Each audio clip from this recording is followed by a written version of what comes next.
Hi, good morning, everyone. Welcome to our Phillip Securities Research Weekly Morning Call. Today, we have quite a few result update on a few stock hunters as well as Phillip on the ground, which will be then followed by the technical analysis section as well as the usual Singapore Weekly. So without further ado, I'll start off with Grab, and this is a Phillip on the ground. Grab actually announced their fourth quarter 2022 earnings last Thursday. So just as a brief background, Grab is a mobile super app providing services in transportation, food delivery, and digital payments, and it has a market cap of $12 billion US. And oh, sorry, just a disclaimer: this counter is not rated. So for the fourth quarter, Grab was able to triple its total revenue to $502 million US, and this was mainly driven by the growth in both of its deliveries and the mobility segment. And as a result of this, net loss was improved by more than half, which decreased by 64% year on year. And this was also mainly driven by the Grab paying about 30% less in incentives to its drivers. So for the full year, revenue grew by more than 100%, which is double from the previous year. And this was mainly driven by the strong growth of deliveries segment, which with the revenue more than tripling compared to FY21, whereas its mobility segment also grew by 40% year on year. As a result of these strong results, net loss was cut down by half to $1.74 billion US, and this is on the back of Grab actually paying about 10% more in incentives to the drivers compared to the year ago.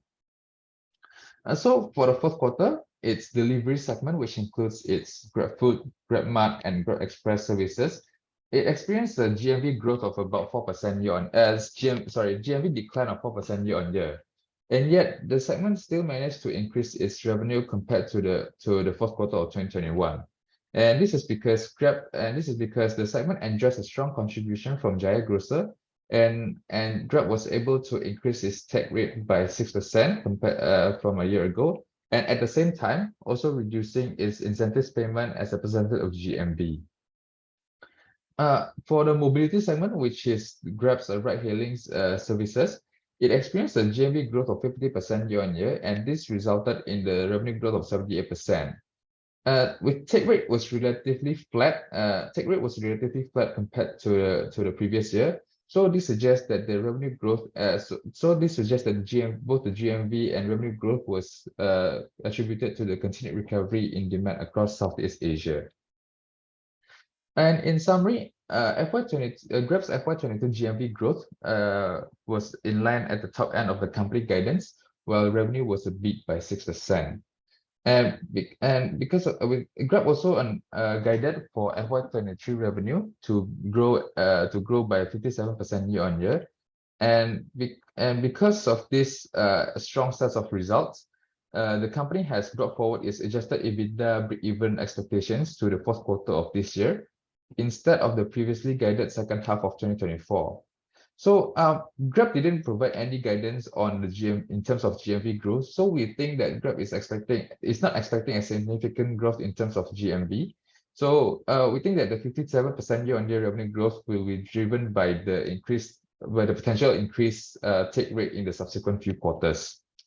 And towards the end of the call, management has also said that the current hiring freeze is expected to continue, and the company is cutting back on its discretionary spending budget. So that's for Grab. Now I'd like to move on to Nanofilm, which is also a Phillip on the ground, and they announced their FY22 results last week as well. So as a disclaimer, this counter is not rated, and as a brief background, Nanofilm is a company providing coating services and coating equipment manufacturing, as well as they also produce nanoscale component products. So for FY22, Nanofilm experienced a decline in revenue by about 4%, and PATMI was down by 30% year on year to 44 million Sing dollars. And this was mainly attributed to the increase in manpower expansion. And taking a look at the chart on the right, we can see that most of the revenue decline took place during the second half of 2022, and in the first half they actually experienced a revenue growth. The advanced material business units continue to be the main revenue contributor, making up 80% of the total. and this was followed by the Industrial Equipment Business Unit at second place. So for AMBU, which is Nanofilm's main coating services segment, 70 to 80% of its revenues are related to the 3C products, and 3C stands for consumer, communication, and computer. So the segment experienced a 4% year-on-year revenue drop, and this was attributed to the weak consumer demand in the 3C products, as well as the supply chain disruptions that affected its one of its major clients, which they refer to as Customer Z. And this Customer Z is actually the largest smartphone maker in US. For its IEBU, which is the industrial equipment business, this segment manufactures equipment that are sold to its customers. The IEBU segment saw its revenue drop by a third, and this was because the company saw a significant drop in the amounts of order received as their customers are continue to cut back on their capex spending. During the call, Nanofilm also provided us with some updates on its business, and the major ones are actually related to China. So firstly, Nanofilm has a new site in Huizhou that is expected to finish construction in the first half of this year, and this plant is going to be dedicated to address the demand for EV battery related products in the southern Chinese markets. And secondly, its Apex Tech joint venture is expected to commence the green plating production in the second half of this year. In terms of outlook, management indicated that the demand in China remains soft throughout the first quarter of 2023, but they said that they also saw early signs of recovery, and therefore they are expecting majority of the recovery to take place in the second half of 2023. Then the latest major additions to the business, which is the new business segment called Hydrogen. The Hydrogen is expected to commence the mass production of their bipolar plating products in the second half of this year as well. In terms of NFBU, which is the nano fabrication business unit, this segment mainly manufactures nanoscale components, electronic components. So the NFBU managed to land new customers, including major companies like Dyson and some other security camera manufacturers. So NFBU is going to provide them with optical lenses and some other sensory products. And then NFBU is also embarking on new projects that are related to 3Cs. And if successful, these projects are expected to commence mass production in either 2024 or 2025. And then towards the end of the call, the management said that the company remains committed to achieving its target of recording a net profit of 100 million by 2025. So that's all for me. I'd like to hand over my time to Glenn to talk about UOB. Thank you. Yeah, thanks, Max. So for UOB and their recently announced fourth quarter results, next slide, please. Thanks.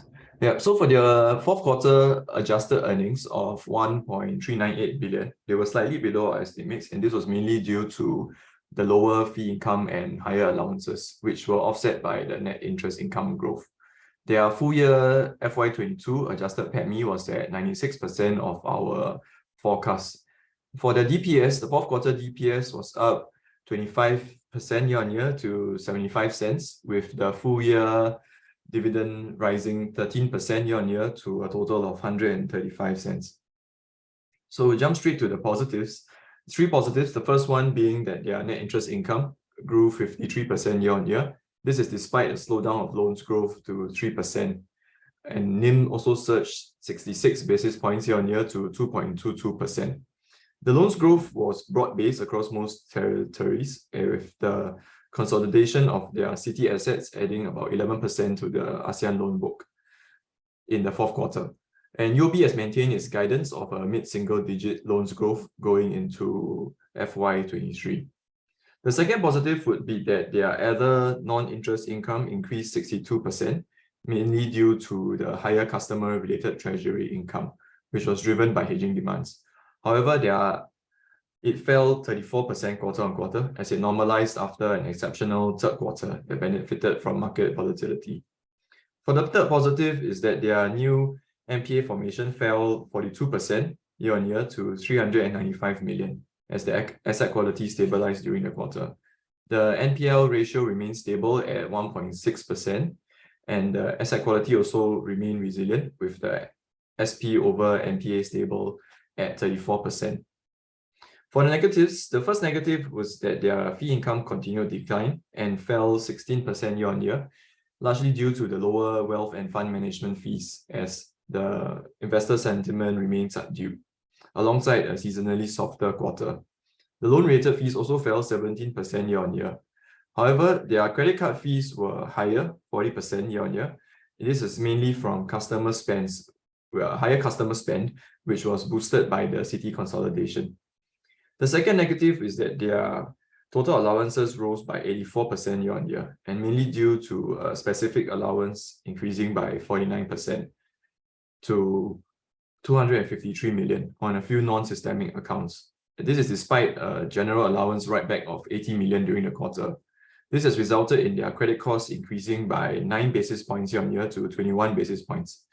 Nonetheless, their total general allowance for loans were prudently maintained at 0.9% of performing loans. Their full-year credit cost is unchanged at 20 basis points, and they have guided for a credit cost of 20 to 25 basis points for FY23. The third negative would be that their expenses rose 29% year-on-year, and this is excluding one-offs in the fourth quarter, and it is at the upper end of their guidance for FY22. The increase was mainly due to higher variable bonuses as well as pay adjustments for staff to remain more competitive, as well as to prevent the outflow of staff. The IT-related expenses has also increased during the quarter. Nonetheless, their cost-to-income ratio, or CIR, improved 2.4 percentage points year-on-year to 42.6%, with the full-year CIR at 43.4%. UOB has guided for a similar CIR of 43 to 44% for FY23, but I've mentioned that it will more likely tend to trend below 42% by FY24. For the outlook, their profit should continue to grow into 2023 on the back of stabilizing margins, stronger fees, as well as lower provisions, and we expect their FY23 net interest income to expand 26% year-on-year. We also expect the credit costs to come in below the guidance of 25 basis points. UOB has guided for loans growth of a mid-single digit and NIM to stay around 2.2% for FY23. Excuse me. For fee income, UOB expects the fee income to recover from the low base in FY22 and for the growth to be led by credit card fees as well as wealth and fund management fees as the market sentiment recovers. They have guided for double-digit fee income growth in FY23, which could add around 236 million to their revenue. For loans growth, the management expects to see strong demands for loans as cross-border activities pick up, and they have mentioned that they are focusing on high-quality customers to continue the loans growth and have guided for a mid-single-digit loans growth for FY23. As such, we maintain our buy rating with an unchanged target price of $35.70. The continued NIM and NII improvement, as well as fee income recovery, will likely boost earnings in FY23. Now, moving on to OCBC. Thanks. So the fourth quarter earnings of 1.31 billion were below our estimates. It came from lower fee and insurance income, which were offset by higher net interest income. Their FY22 PATMI was at 98% of our forecast. The fourth quarter DPS was up 43% year-on-year to 40 cents, with full-year dividend rising 28% to 68 cents. Now, for the positives, the first positive was that their net interest income surged 60% year-on-year, led by loans growth of 2% and NIM improvement of 79 basis points to 2.31%. The loans growth was largely driven by lending in Singapore, Australia, the United States, and the United Kingdom. The NIM expansion was mainly due to the loan yields rising faster than the increase in the funding costs on the back of the rapid rise in interest rates during the year. OCBC has guided for a net interest margin in the region of 2.1% for FY23. The second positive was that their credit costs improved and the total allowances fell 1% year-on-year. It is made up of GPs of 213 million and SPs of 101 million. The total NPAs were also down both year-on-year as well as quarter-on-quarter to 3.49 billion, with the NPL ratio improving by 30 basis points year-on-year to 1.2%. However, there was an increase in Greater China NPLs by 21% quarter-on-quarter, and this is mainly due to the downgrade of a corporate relationship in Hong Kong. Nonetheless, OCBC mentioned that this is a fully secured customer with LTV of more than 60%, and the risk is non-systemic and it is not related to mainland China real estate. So overall, credit costs improved by 6 basis points year-on-year to 35 basis points. For the negatives, firstly, the fee income declined 25%, and this was mainly due to a drop in wealth management fees, as the customer activities were more subdued. Nonetheless, their wealth management AUM was higher at 258 billion. This was mainly driven by the continued growth in net new money inflows, which offset negative market valuation. The second negative is that their life insurance profit from Great Eastern Holdings, or GEH, fell 78% year-on-year. This is mainly from the lower net valuation gains in its insurance funds, experiencing unrealized mark-to-market loss on its insurance contract liabilities. Their trading income also fell 2% year-on-year. The third negative would be that their CASA, or current account savings accounts ratio, fell 11.5% year-on-year to 51.8% due to the high interest rate environment and a move towards the fixed deposits. Nonetheless, their total customer deposits increased 2% year-on-year to 350 billion, mainly due to the growth in FDs. For the outlook, their loans grew 2% year-on-year in FY22, and this is falling on the lower end of the bank's guidance of a mid-single-digit increase for FY22. However, the management has said that they expect continued economic growth by a slower pace and have guided for similar mid-single-digit growth for FY23. As for China, their total exposure to mainland China remains unchanged at 11% of group loans, or 32 billion, with onshore exposure at 7 billion and offshore exposure at 25 billion. Their customers include mainly top state-owned enterprises, large local corporates, as well as their network customers.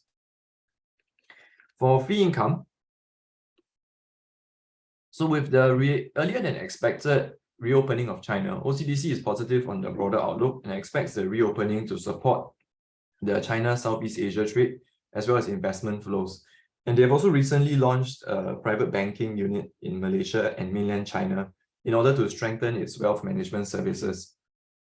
They said that the non-interest income should have a more rapid growth in percentage terms than net interest income, and we could expect a double-digit fee income growth for FY23. As such, we maintain a buy with a higher target price of $14.96.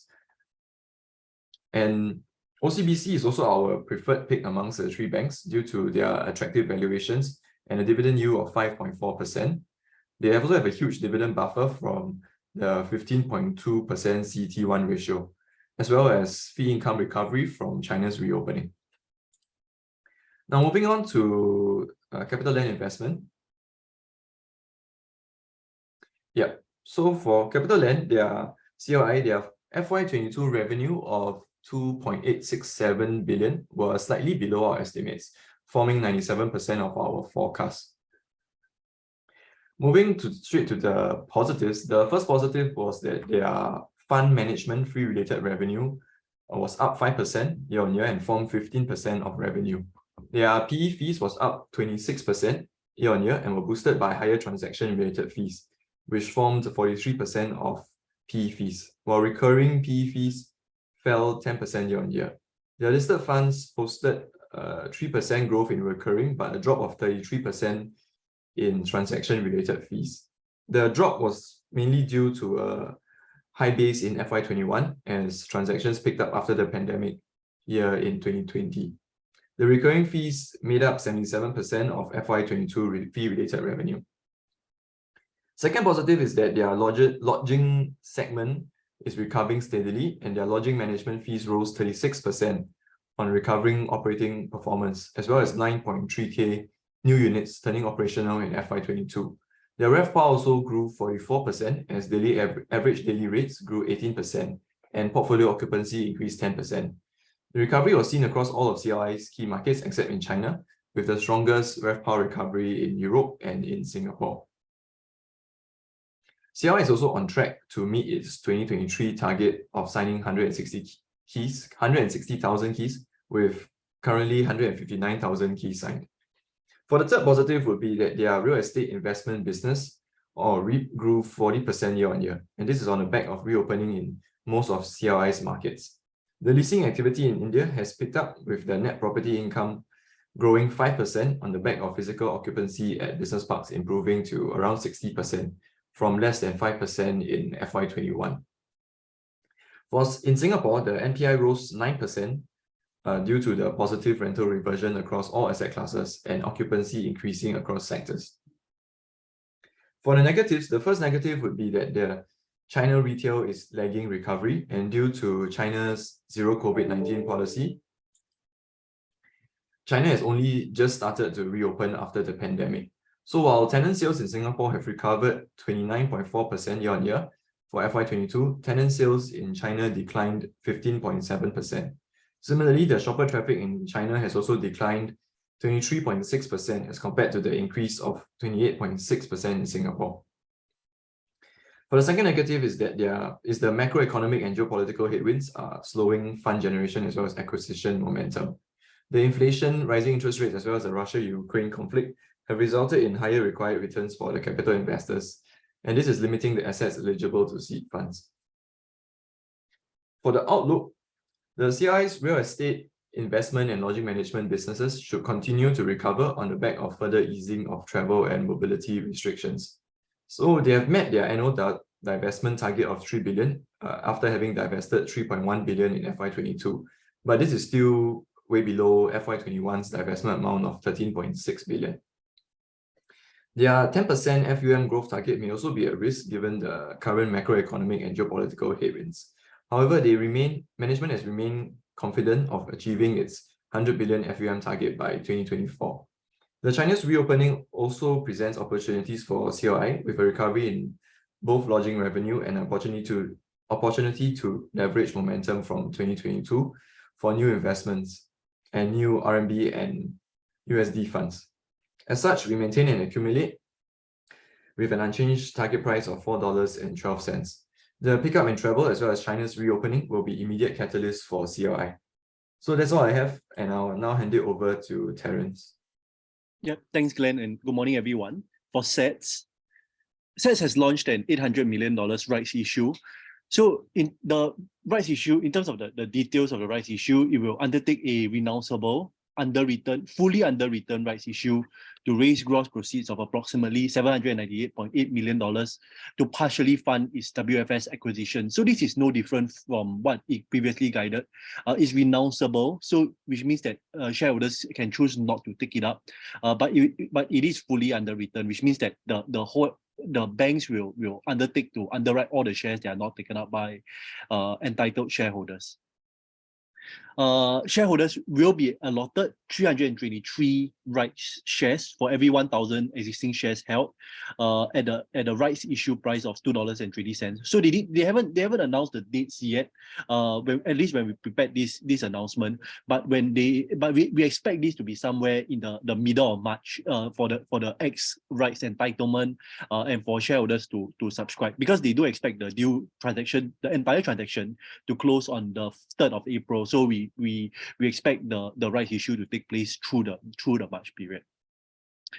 In terms of some of the positives, in terms of when we look at their latest results, when we look at 9 months 23 revenue, this was in line with our estimates at 80.7% of our full year 23. So even though some of you all may notice, like, how come 80.7%, but for 9 months it should be exceed, but the reason is because third quarter is traditionally a stronger quarter for them.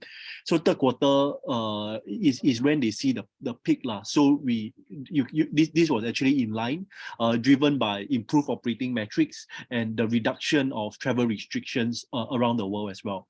Core PATMI, excluding reliefs, also improved. So some people ask us why we look at core PATMI excluding reliefs instead of like just PATMI, because SATS is still receiving reliefs at this moment, government reliefs at this moment. So a better measure in terms of when they will distribute dividends is to look at their core PATMI. It means we strip out the one-off acquisition expenses or impairment expenses, and then we look at the core earnings excluding government reliefs, and this has been improving. So this is good news for shareholders who have been waiting for their dividends as well. The second positive is not in running order, is all necessary approvals from all the jurisdictions have been received. So they've received clearance from all jurisdictions. So the acquisition of WFS is like good to go lah. Transaction is expected to close on the 3rd of April 2023. The funding, last but not least, the funding clarity is expected to remove the overhang on the stock, because previously shareholders didn't know what kind of discount the SATS will give. So with this entire structure now, and they detailed down how the rights issue will take place, we believe the overhang over SATS will be reduced, at least until probably after the rights issue, then we could see a re-rating as well. The rights and TERP is also priced quite attractively. It translates to about 15 times and 18 times FY24 earnings. So in our next slide, we show you how we arrive at these 15 times and 18 times FY24 earnings. If you look at the table here on your left-hand side, so it's a little bit small, but you can see the price here. If you look at this table here, the first row, the price is $2.75. This is the price prior to the rights announcement. So the implied discount, it means the rights price discount to the price prior to the rights announcement is about 20%. So when we look at our FY24 earnings estimates of 14 cents 6, this translates to about 18.8 times implied FY24 PE. The rights price, which is the last row that you see here, so obviously there's no discount because this is the rights price. So with the rights price of 220 is about 15 times of FY24 earnings. So all in all, when we put this together, if assuming shareholders subscribe for their entitlement, then the TERP, this translates to a TERP of about $2.62, which is a 16%, which is a 16% premium to the rights price, or 17.9 times FY24 earnings, which is, when we look at it, it's quite attractively priced because traditionally it trades about 20 times PE when we look at the historical earnings pre-COVID. But the one slight negative though is the acquisition of WFS, while it's expected to accelerate SATS transformation, was done at a slightly steeper discount to what we thought. It was done at 220.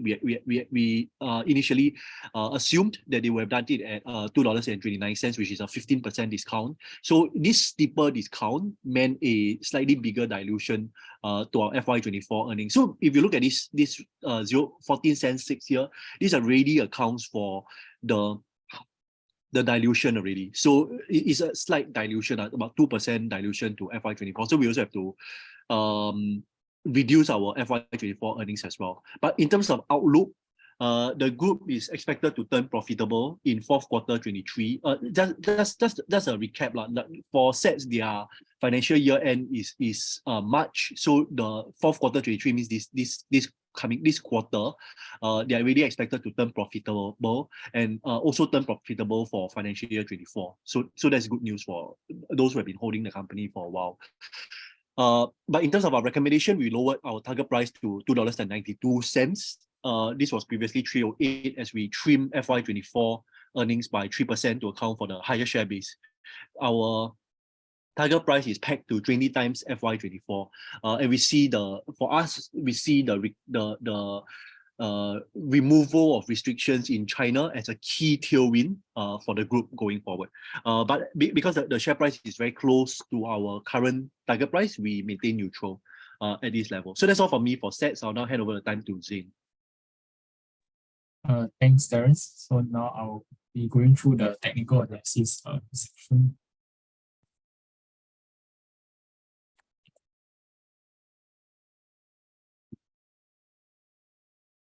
Okay, so for the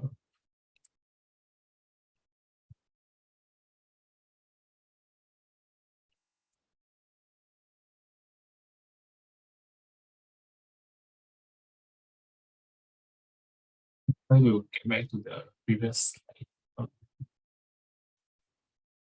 All right. Okay. So for the SPDR ETF ES3, so what happened last week was we actually retested the 327 to 328 support level over here, and it was also a retest of the lows that we had last week as well.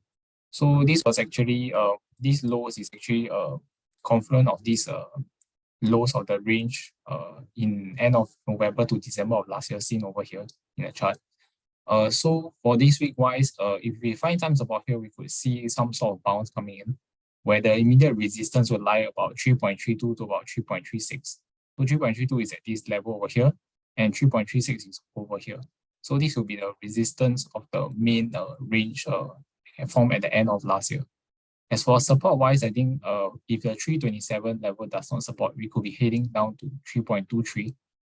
Which will be a retest of this downtrend resistance line, as well as a 50% Fibonacci retracement level. When we use the lows recorded last year at near $3 towards the end of October, and highs of this year at about $3.45. Okay. And moving on to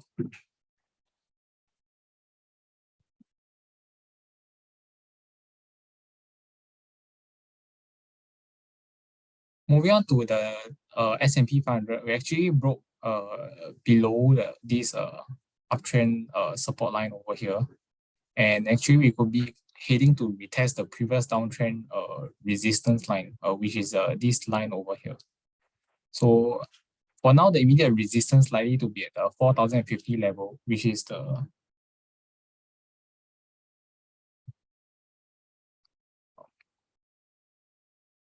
okay. I think I can't show my cursor right now. Let me try again.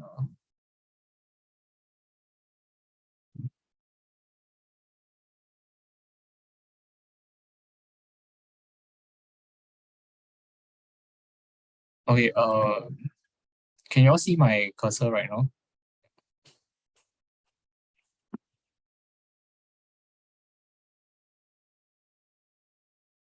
Hey, Zane, I don't really see it. Oh, okay. I'm not sure why, because actually I requested control.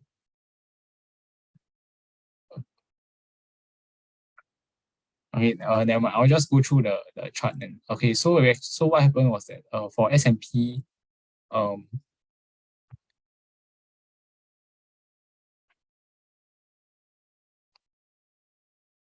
Zane, I see your cursor. I don't know if you Alright. see it.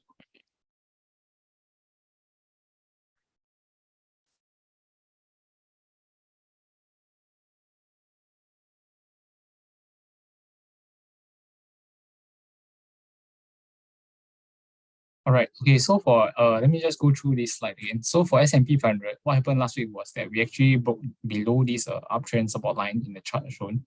So that's something to take note given this current pullback. So with that, we could be heading for a retest of this previous downtrend resistance line, which is this main resistance line over here last year. So for the immediate resistance wise, likely to be at about 4,050, which is this level over here that we broke down off, to about 4,200, which is the highest recorded this year. For the immediate support wise, we could be seeing about 3,880, which was this prior resistance level of this triangle breakout over here. Should we do a retest of this level to about 3,950, which is this the higher level of this green color zone over here. So 3,950 will be this previous support over here towards the end of last year in November to December as well. So this will be the support zone that we could be seeing for this year. For this week, sorry. Okay. In my next slide, I'll be going through my individual counters. So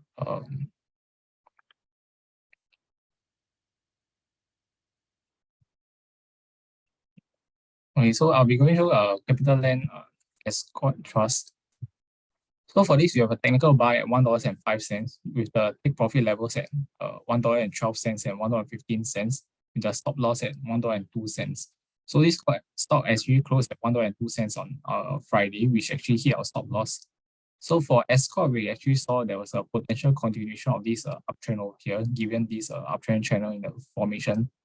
following a break from the downtrend, this downtrend resistance line towards the end of the year previously.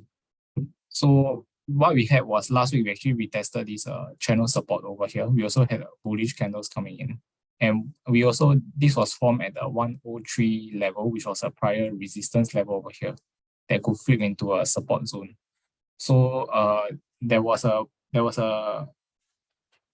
signal to actually enter for a buy over here, but however, looks like it didn't work out for Escort over here.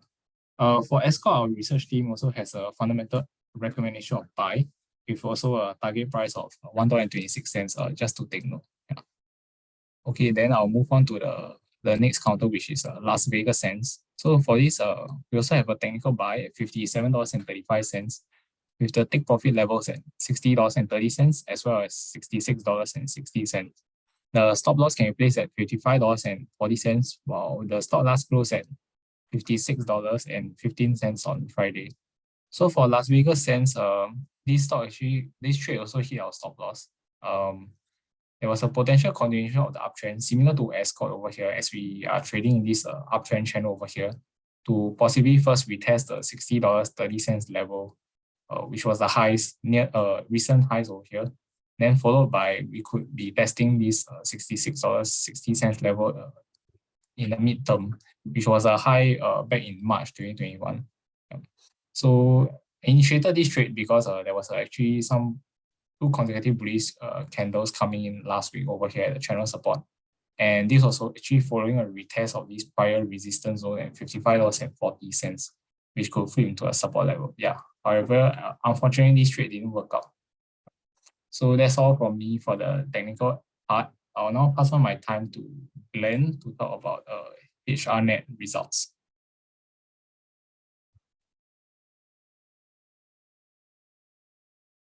Sorry, Zain, I think it's Venture first. So yeah, unfortunately, thanks, Zain. So unfortunately for Paul is unable to attend today's call since he's in another meeting, but we will be presenting some of his slides on his behalf, and I'll start off with Venture's fourth quarter 2023 earnings.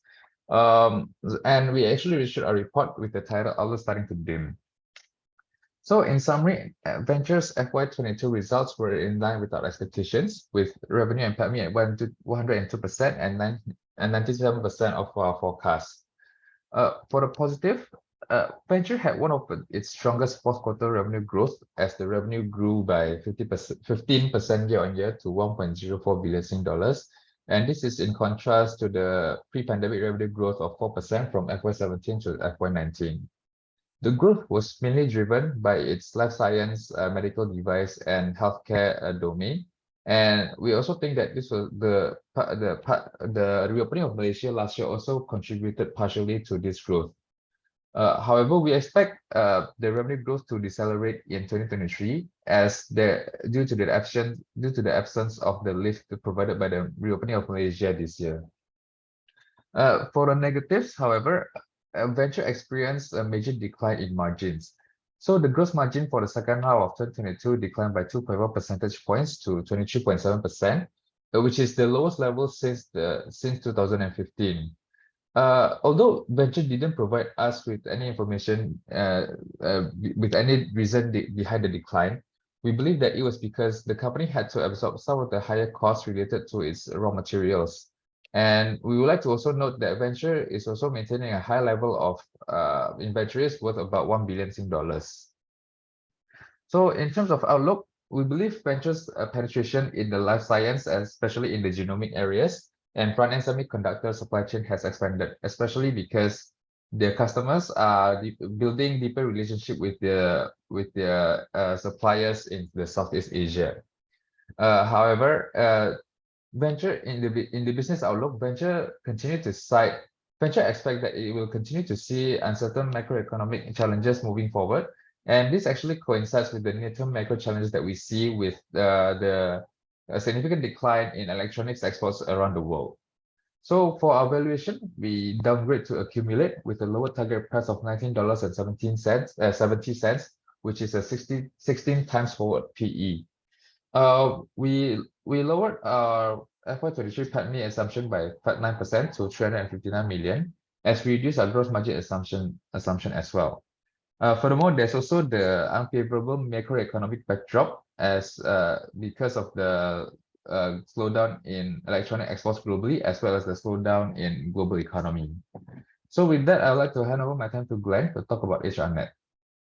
Yeah, thanks, Max. So for HRNet, I think as Max mentioned, we'll be covering Paul, so I'll be doing the rest of the slides.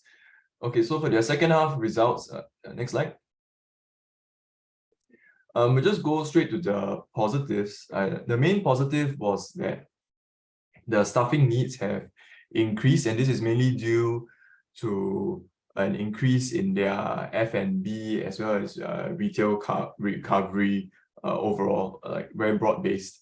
And the margins from such staffing needs were also higher due to the urgency in demand. For the second point would be a negative, and the negative would most be the drops in volume for flexible staffing. And they actually second half experienced a major 15% fall in the placement volumes, with the weakest countries being in Singapore and China. In Singapore, it was more of a macro environment, while China, it was mainly due to the continued lockdown. However, they have recently reopened.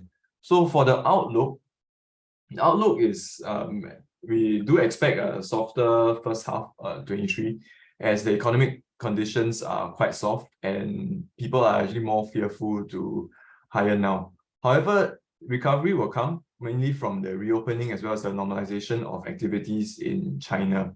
But the recruitment is expected to continue to be weak in Singapore, mainly from the slowing economic conditions, which are actually delaying hiring decisions. So as such, we maintain a buy with a lower target price of 98 cents. And I'd just like to highlight that HRNet actually has 285 million Sing dollars net cash balance sheet. And they also have very high barriers of scale, as they have 700 plus recruitment consultants. And with this large consultant base, it comes with barriers of scale, as not many competitors can sort of achieve this sort of scale. Okay, so that's all for HRNet. Now move on to ComfortDelGro. Next slide. So for ComfortDelGro, the FY22 revenue met expectations at 99% of our forecast.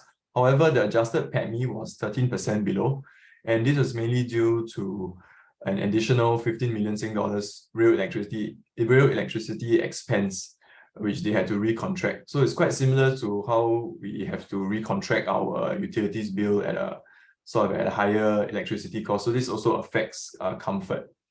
Nonetheless, if you look at their positives, the first positive is that their taxi recovery has rebounded and the recovery is on track. And this is mainly due to lower rental discounts, as well as the recent introduction of the booking commissions on their Zig app. So now there's a 5% booking commissions, which Comfort will take from the taxi drivers on the Zig app. So the second positive is that they are piling up their cash, and their net cash has risen from 97 million to 675 million in FY22. And the free cash flow was generated during the year was at 266 million. The capex is also still below the 400 to 500 million per annum spend pre-pandemic, as they are now currently spending less on taxis, the taxi vehicles.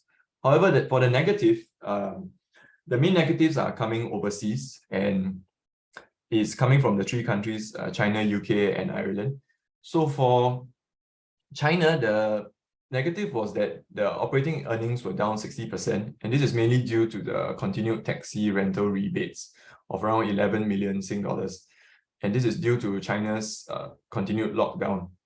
As for the UK, it was due to there was a 30 million operating loss in the fourth quarter, and this is due to the one-off 9 million Sing dollars UK bus driver pay due back pay agreement. And this is due to the strikes as well, and which resulted in the back pay one-off.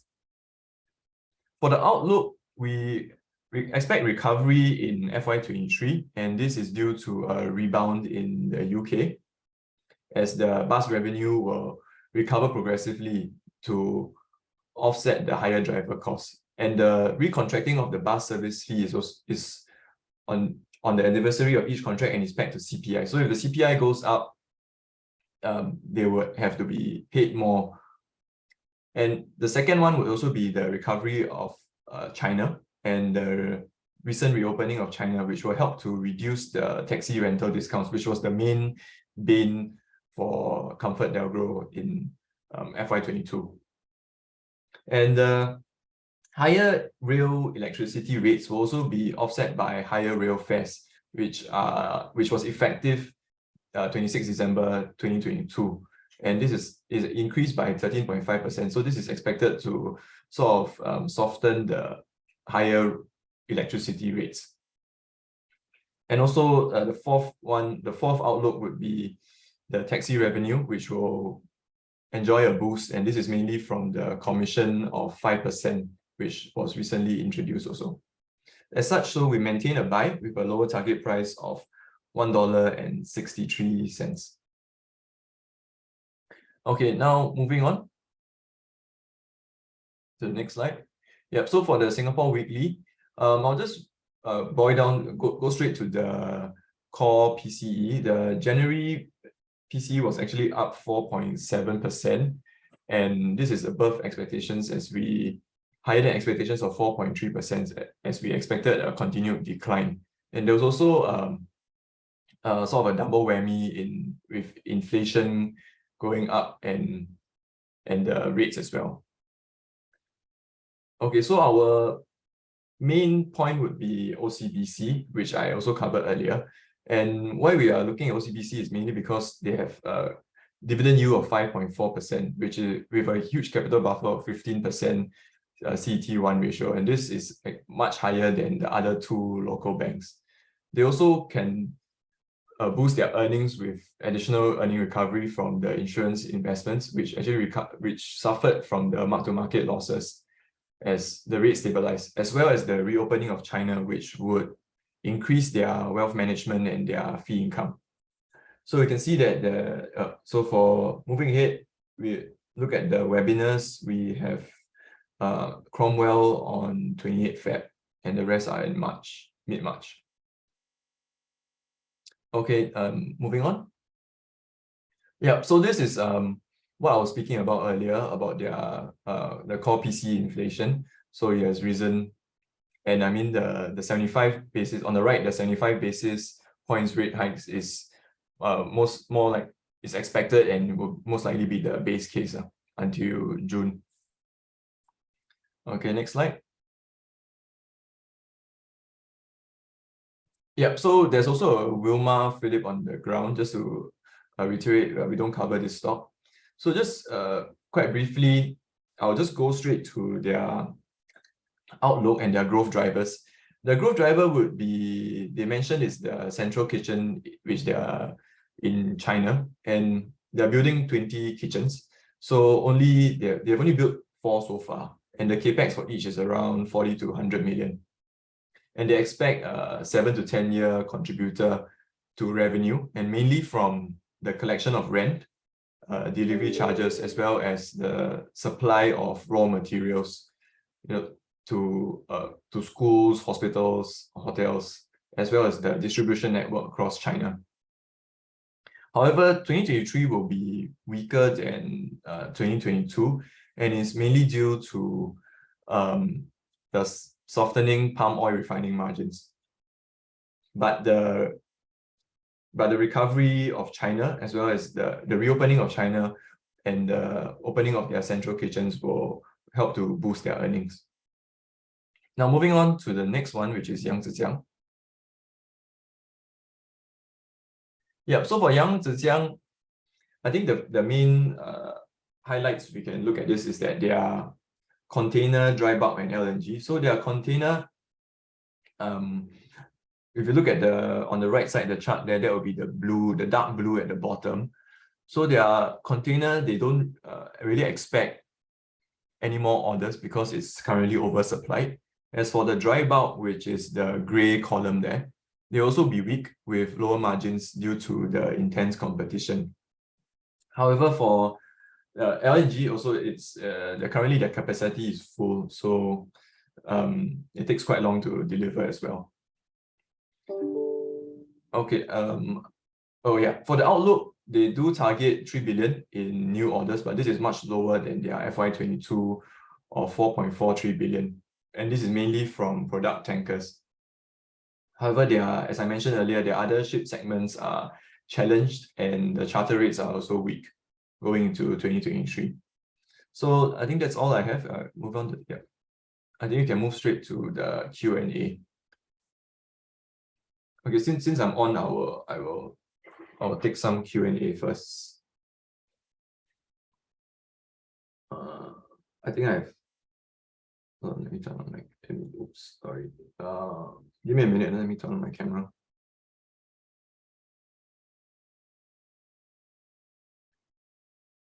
Okay, let me see what questions I have. I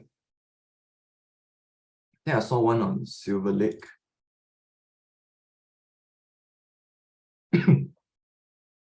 Okay, Silver Lake, any views with its latest results reported and its performance to year-end 2023? Yeah, so I think I did release a report on Silver Lake, and I think it was covered about maybe 2 weeks back. But anyway, I'll just reiterate my points. So Silver Lake, their second quarter earnings of about 4.2 million ringgit, they were in line with our estimates, and this is despite a dip. The dip came from the drop in the gross profit margin because they had a change in revenue mix, as well as lower project-related revenue, which was offset by higher recurring revenue. So I think that would be the update on their latest results. As for the outlook, we continue to think that their Mobius banking platform will be the differentiator from their competitors, and with them recently signing a deal with one of the largest banks in Thailand, they are continuing to see increasing inquiries in the region, and we expect that Mobius will generate around 100 million ringgit of orders over the next 2 years. Their recurring revenue, their recurring maintenance and enhancement revenue has also contributed to more than 69% of their second quarter and 70% of FY22's revenue, and it also grew at a CAGR of around 4% despite the COVID-19 pandemic. So with the reopening of borders and economies in ASEAN, we can expect that Silver Lake's customers will continue to increase their IT spending to accelerate their digitalization plans to grow. So with the introduction of Mobius and the resumption of bank IT spending after the pandemic, we do expect that Silver Lake will continue to grow at a faster pace. So anyway, for Silver Lake, we maintain a buy with an unchanged target price of 49 cents. Let me see if there's any more. Yeah, I think there's one about the banks, but I don't understand the question. Oh yeah, sorry, there's one more question. How do you rank the financial performance of FY22 and fourth quarter 22 among the 3 local banks? So I guess the picture is quite similar for all 3 banks. I mean, if you look at what was the positive and the negative, the positives being net interest income, net interest margin growth, and the negative being the fee income decline, as well as the sort of stagnating loans growth across the board. So, I mean, how to rank the financial performance?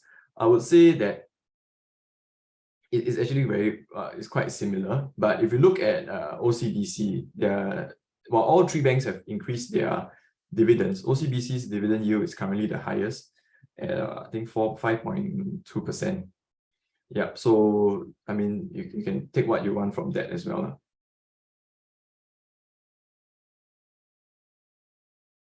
Let me see if there's any more for me.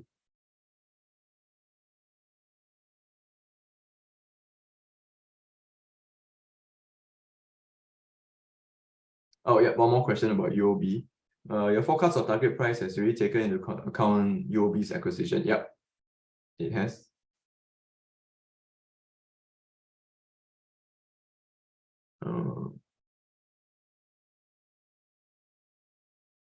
Okay, I think that's all. Handing over to the rest. Yeah, sure. I'll take over here from here first, Glenn. I'll just clear out the questions in the queue. Yeah, so we have one question on SATS. If existing SATS shareholders do not subscribe to the 220 rights, will we lose out? And how do we quantify the theoretical loss? Conversely, what is the max excess rights we can usually apply for? And how do companies typically decide how to allot the excess? Yeah, so I'll take the first question first. Will we lose out? Yes. So if you do not subscribe for the rights issue, then you will be diluted, because you earlier on what we presented, right? You get 323 rights shares for every 1,000 that you hold. So what that means is it's about a third.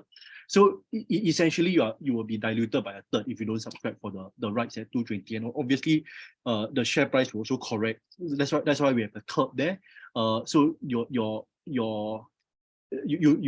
may see paper loss for a while if you don't subscribe for the rights.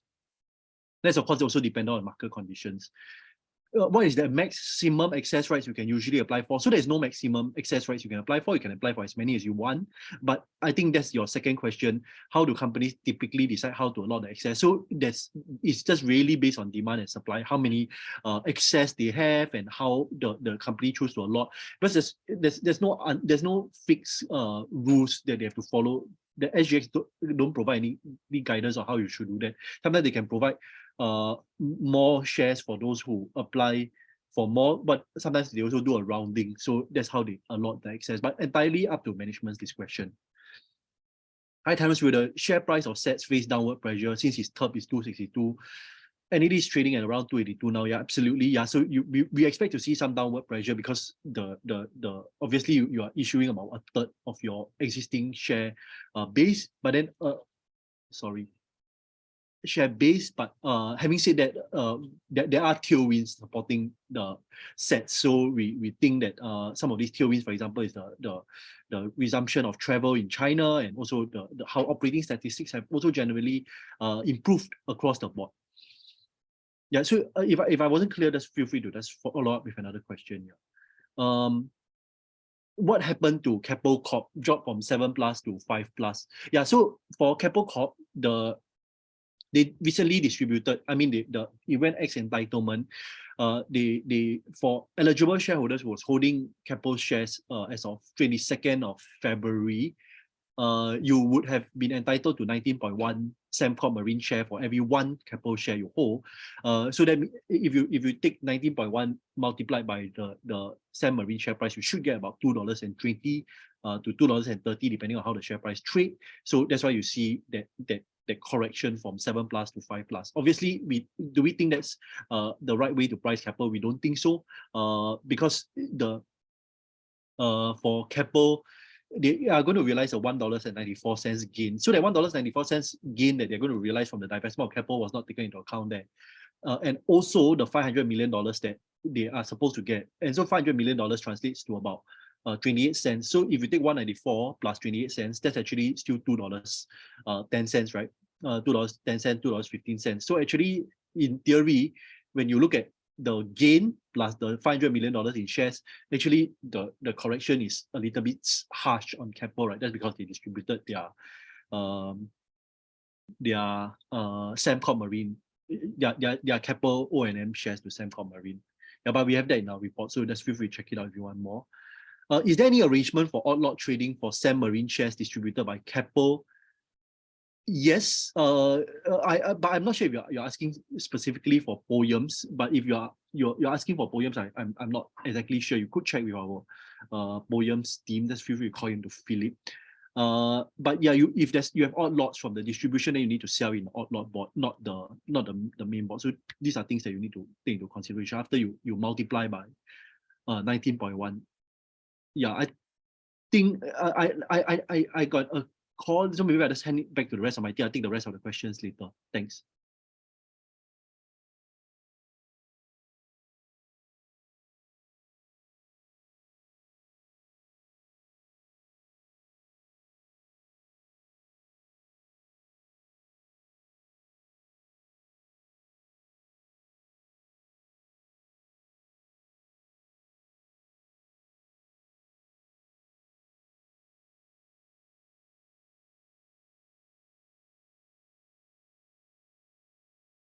Max, you want to take some of the questions? Oh, okay. Maybe Max is getting ready. So never mind. I'll just take the rest of the questions first. I'll just clear the rest of the questions in the queue. Yeah, so there's a question from Michelle. So thanks, Glenn. Terence, may I trouble you to explain the adjusted price of Capital Corp from the previous norm above $7 to the current 550 plus? Yeah, so for us, we see as a little bit of a mispricing. We talk about it in our latest report. We see a little bit of mispricing because what we think what the market has done is to take the 19.1 Sembcorp Marine shares that they are entitled to, Michelle, and they multiply this 19.1 by the Sembcorp Marine share price before the entitlement. So that translated to about 220, 225 kind of share price for them. And so they take the above $7 norm, which you rightly mentioned, to get about 520. In fact, some of them got about 520, 510. And so you saw the kind of pricing on day one. But we, in our view, like what we say, we think that kind of that way of pricing it is slightly mispriced. The reason why, Michelle, is because it doesn't take into account the $1.94 in divestment gains per share, by the way, that Capital will gain from the divestment of KOM. So they will realize a 194 gain. So but this is not taken into account by shareholders. The second thing is the $500 million, which I mentioned earlier on, that they will actually get from the divestment of KOM, which translates to about 28 cents per share if you do the division over their entire share base. Then you will see there is about 28 cents. So when you sum it up, it should give you about $2.15. So it should, again, that's by the divestment, your NAV shouldn't change by much. But then the market obviously chose to misprice it. So we see a accumulation opportunity from this mispricing, and that's why our target price continues, and our recommendation, in-house recommendation for Capital continues to be a buy on Capital based on the share price from there. Yeah. Now, oh yeah, one more thing to add. Sorry, that came to me as well. For Capital, after the divestment of KOM, we also think that the typical conglo discount, and we, in terms of our valuations, we applied a 20% holdco discount on Capital. But after the divestment of KOM, as a smaller, more asset-like unit, then the conglo discount should also be reduced. So we think this adjustment is temporary. We do see a further re-rating. Probably after there's more clarity on the Sembcorp Marine shares. Yeah, so I hope that answers your question, Michelle. If I'm not clear, just feel free to put it to throw in a follow-up question. Is Capital Corp at 550 a good buy for long term? Yep, absolutely. We still have a accumulate rating, a buy and accumulate rating on Capital Corp. We've said it for a while now. The divestment of KOM will be good for the group as it transitions towards being more asset-like. The second catalyst that we see for Capital Corp for the longer term is having divested the whole entire KOM now. The second thing that they are going to do is they're going to focus on the urban development business, so they can laser in and focus on the urban development business now, because the KOM is gone really, right? So now they will laser in and focus on the urban development business, and there's deep underlying value embedded in urban development. And the reason is because there are two reasons for that. The first reason is a lot of the land bank that Capital used to buy, they bought it from, some of it 20 years ago, some even longer. So you can imagine the land cost of this land bank that they hold today is based on the pricing from 20 years ago. So it's incredibly cheap at cost price. So if they're going to monetize this, and that's what we believe they will do, because they already said it and they were quite explicit and clear when they talk about the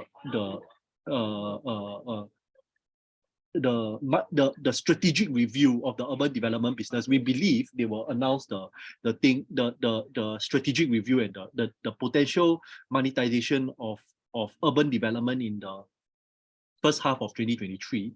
So obviously the question is, how will they do it? We don't know. We can only speculate because they haven't announced anything. But we believe it could be in the same way that CapitaLand did their monetization. So if they do that, then they can immediately realize, can you imagine? So if you think about it, all the costs of all these land costs will now be realized at market value. So you will realize a substantial gain on this upfront when they monetize the value of these assets. A bit like what CapitaLand did. Was it 2 years ago, 1 or 2 years ago, when they divested off their property development business. So then the second main thing is across the street. When you look at all the analysts, not just how Phillip does it, but you look at how all the other analysts do it, they always apply a 35% to 40% discount on the land bank. That's typical. It's not just us. We apply a 35% discount, but it's not just us. You look at how the other brokers do it. They apply a 35% discount on the land bank across the board.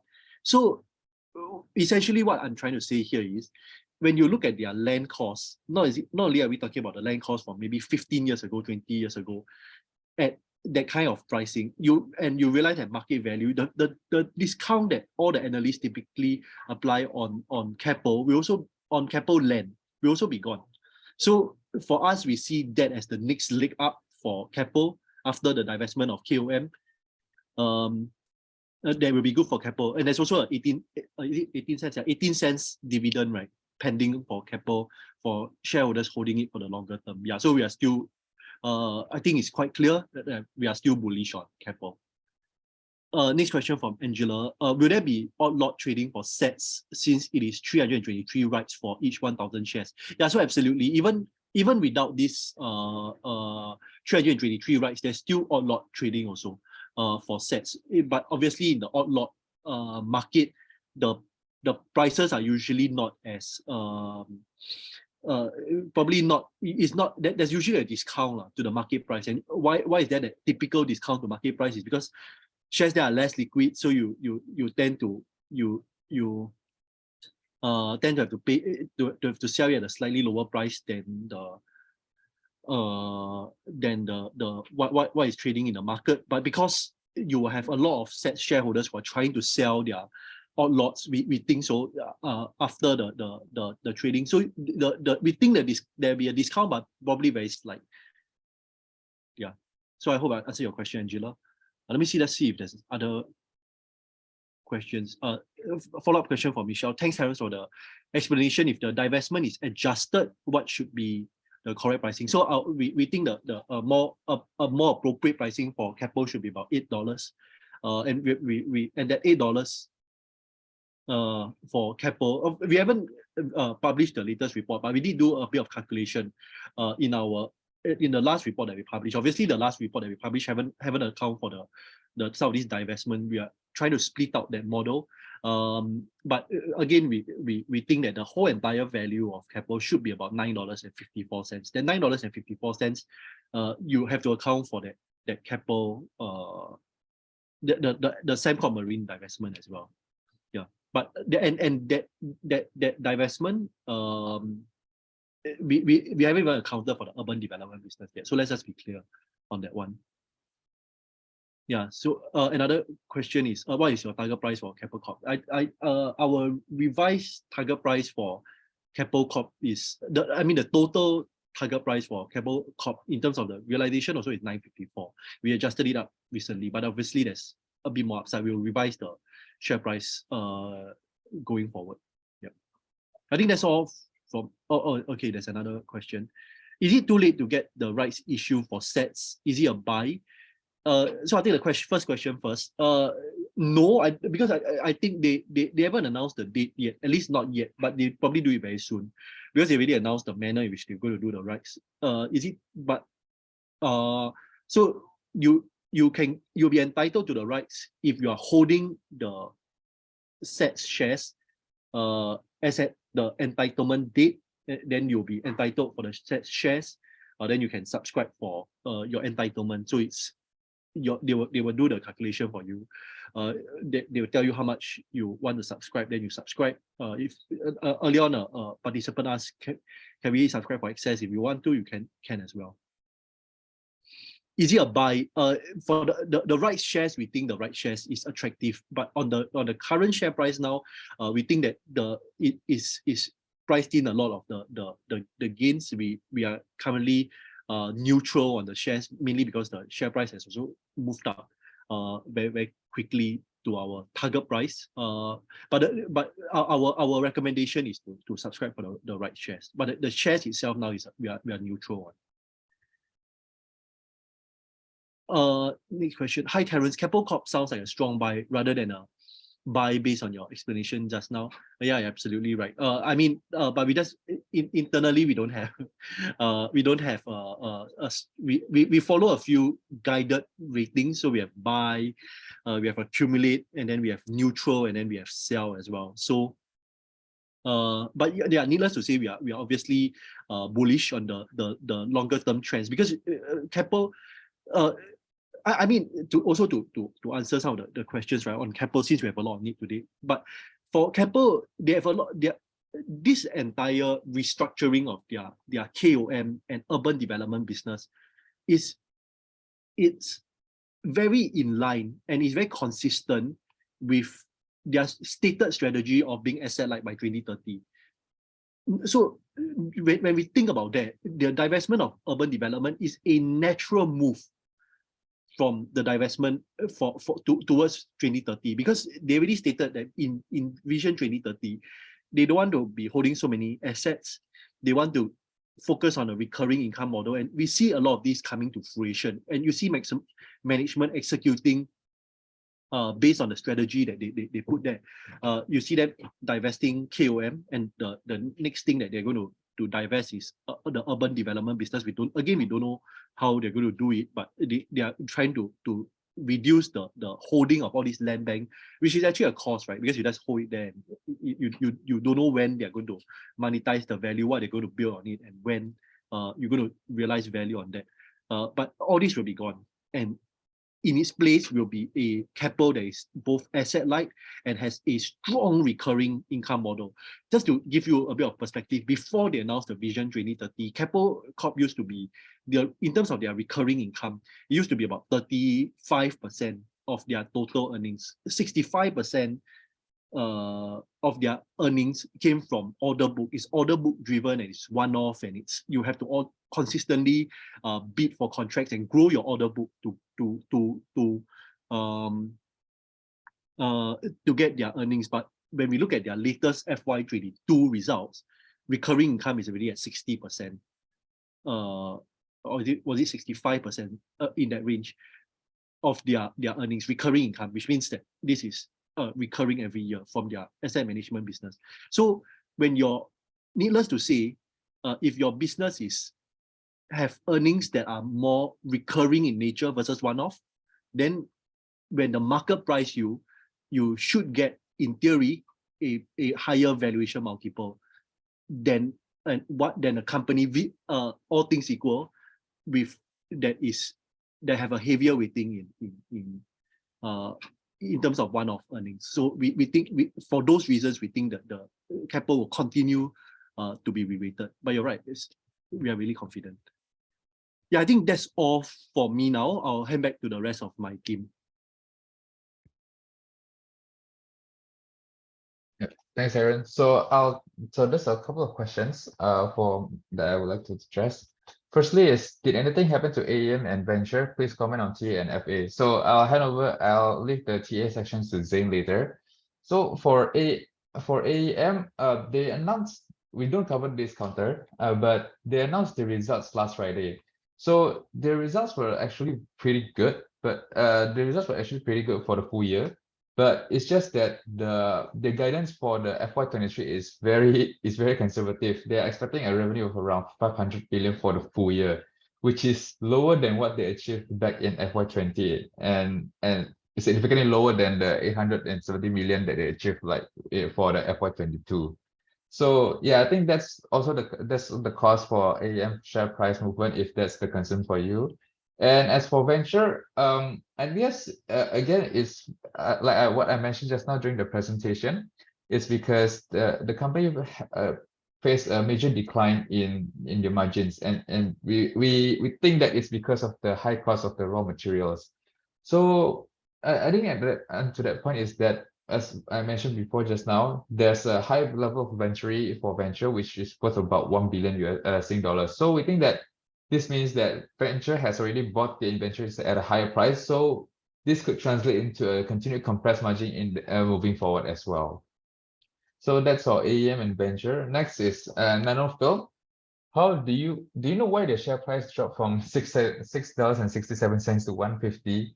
And do you see its current price as an opportunity to buy it? So yeah, again, we don't cover Nanofilm, but from what I will try my best, but I will try to answer my best to answer this question. So I guess the share price drop is mainly because they are faced as just now mentioned during the briefing as well. They said that the revenue decline was because the major customer, which they refer to as customer Z, face a major supply chain disruption towards the end of last year. So because of this, and they also said that the outlook for Chinese market at the moment, at least for the first and second quarter, is quite soft. So this is also in coincides with the soft performance by their customer as well. So I guess that's also the reason why Nanofilm shares has dropped. So yeah, and in terms of the current price as an opportunity to buy, I honestly I'm not confident to do any recommendations since we don't cover the counter. Yeah, hope that answers your question. Yeah, I guess that's all for me at the moment. Hand over my time back to my colleagues for the rest of the question. Thank you.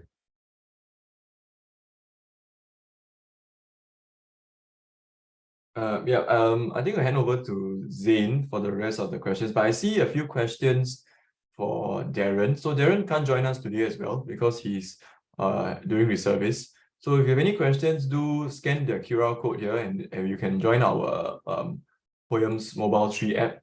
And we have a community page there. So you can actually ask any questions you want there and we'll get back to you usually within a day. So there's some questions for Paul as well. So do put the questions into the Poems Mobile 3 app and we will get back to you regarding your questions.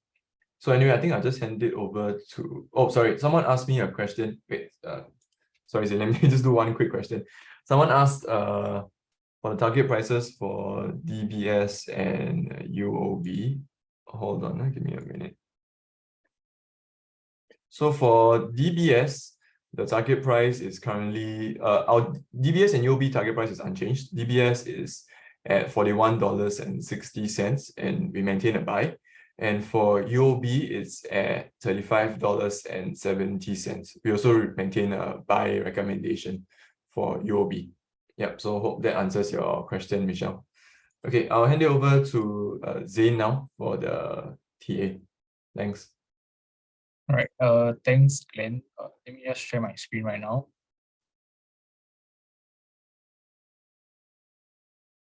Okay, so I'll begin. So the first one is Capital, which is the hot stock of the day. So okay, for now, I think given the recent corporate developments, right, I think we can it's quite irrelevant to look at the daily chart, given that since that it's natural that we have a gap expected over here. So that I'll try to look at it from a shorter time frame, like the 30 minutes. Okay, so what's happening for now is that after it opened lower on Thursday last week, around the 520 mark, we hit a high of about near 580 and we started to just, looks like we started to trade in a range for now. So okay, so in this range, right, we can see the support is coming in around the $5.40 level. We have this hammer coming in with the increased volume, so that indicates some support that's coming at this level. For now, resistance looks like it's coming in at around the 557, which we tested twice. We didn't get over it. It's coming down again. So we could be retesting this support zone over here. That could be around 540 to about currently 540 to about 545 level over here. Yeah. Should we manage to break this 557 resistance, I think that the next level to look at will probably be around here, which we see some selling over here. That's around the 565 mark, I think. 565 to about 570 level over here. So I would expect probably some more sideways trading. I think still you can see the volume decreasing on the daily time frame. So that indicates less participation in the stock for now. I think people are still waiting for more developments or some more clearer price action to get in. Okay, so the next one I'll be covering is BRC Asia. And so for BRC, I think it has always been quite a range stock. So so after there was a sell down that took place on 9th Feb over here.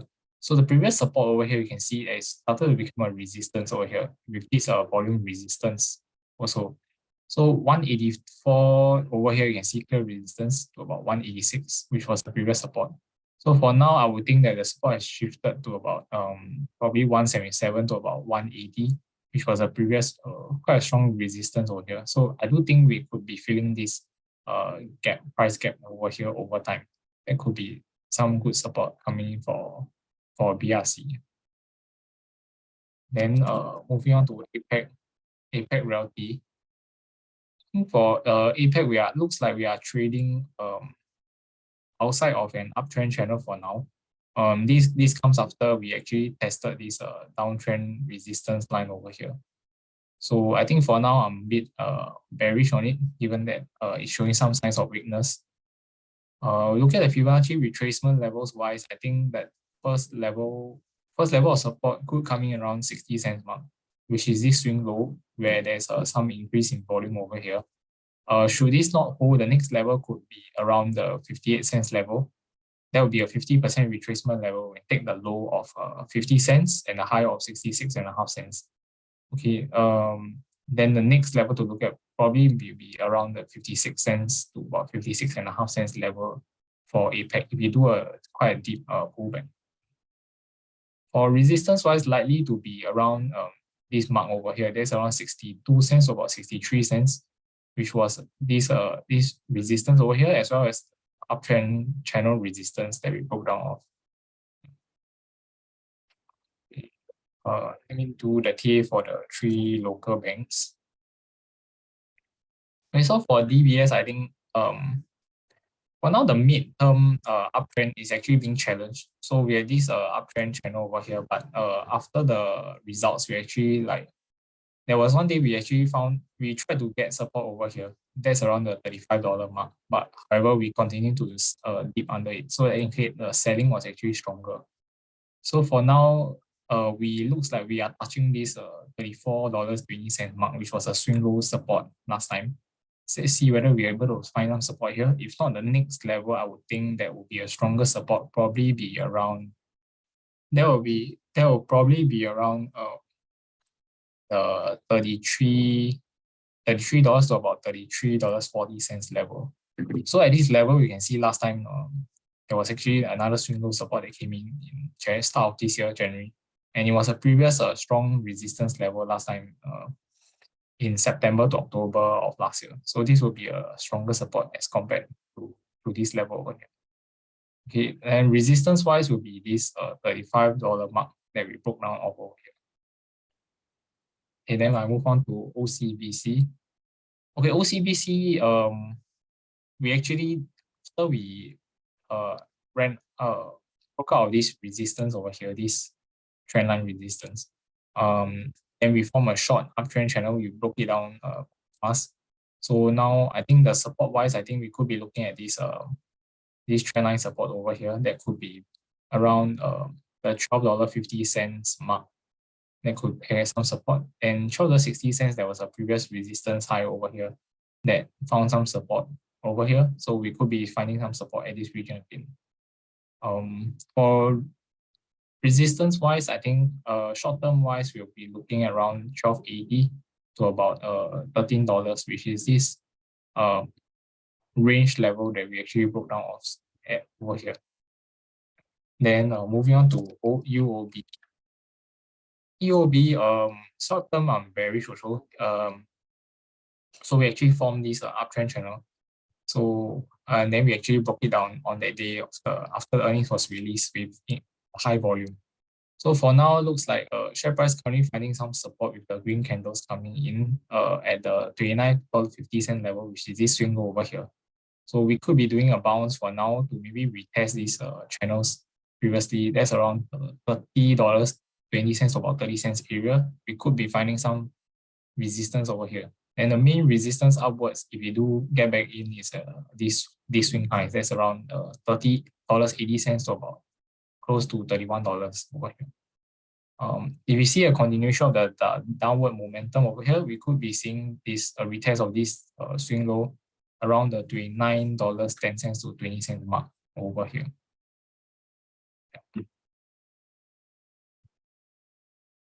Okay, then HSI. Okay, HSI, I think, has been trading in quite a well-defined downtrend channel over here. So today, we actually opened near the low of this channel. It looks like we try to go higher, but there's some selling taking place. And also, let's see whether the lows over here near the 19.7K mark is able to hold.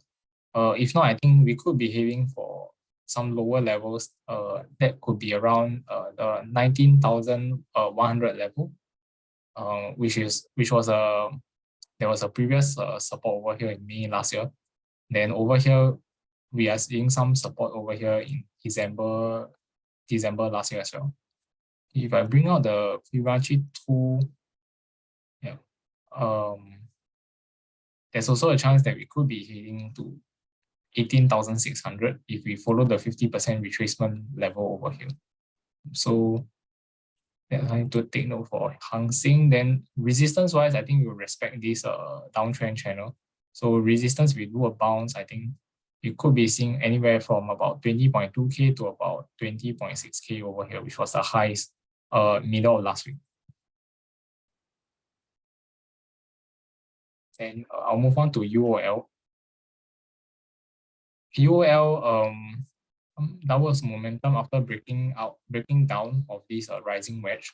So for now, resistance wise, I think it will be this $6.80 to about $6.90 level. So this was a prior resistance, but unfortunately it wasn't able to hold as support over here. We down deep over it, and we are doing a retest, and it looks like there's some selling that's taking place over here.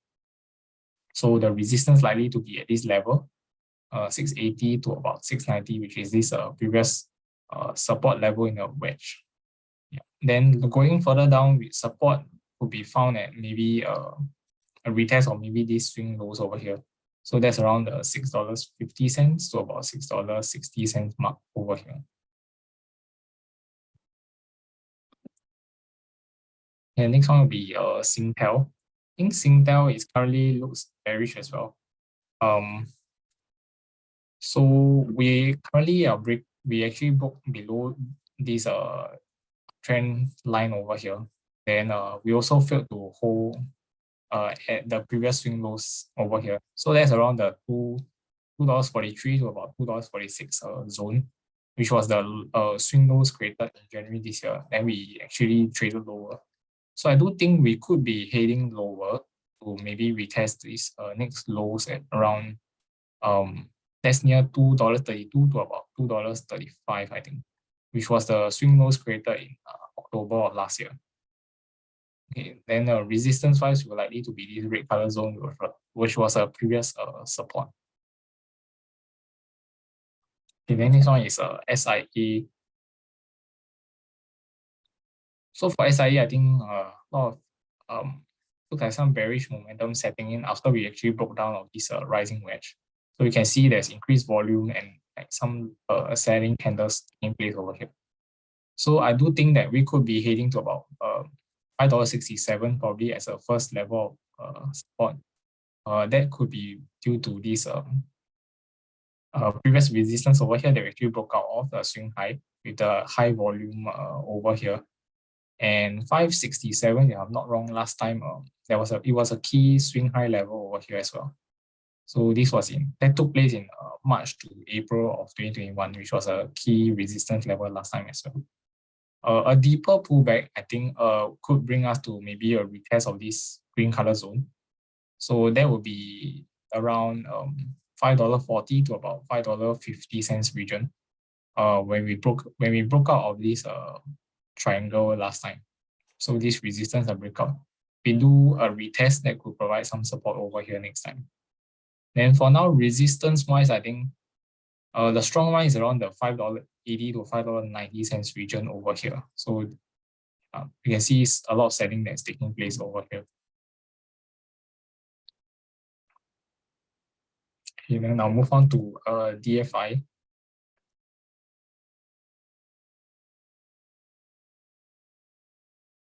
Okay, DFI, after we broke below this rising wedge as well, we actually retested around $3.06, which is near this green color support zone. So this green color support was a previous quite a strong resistance area. We could be expecting any form of support once we retest this zone.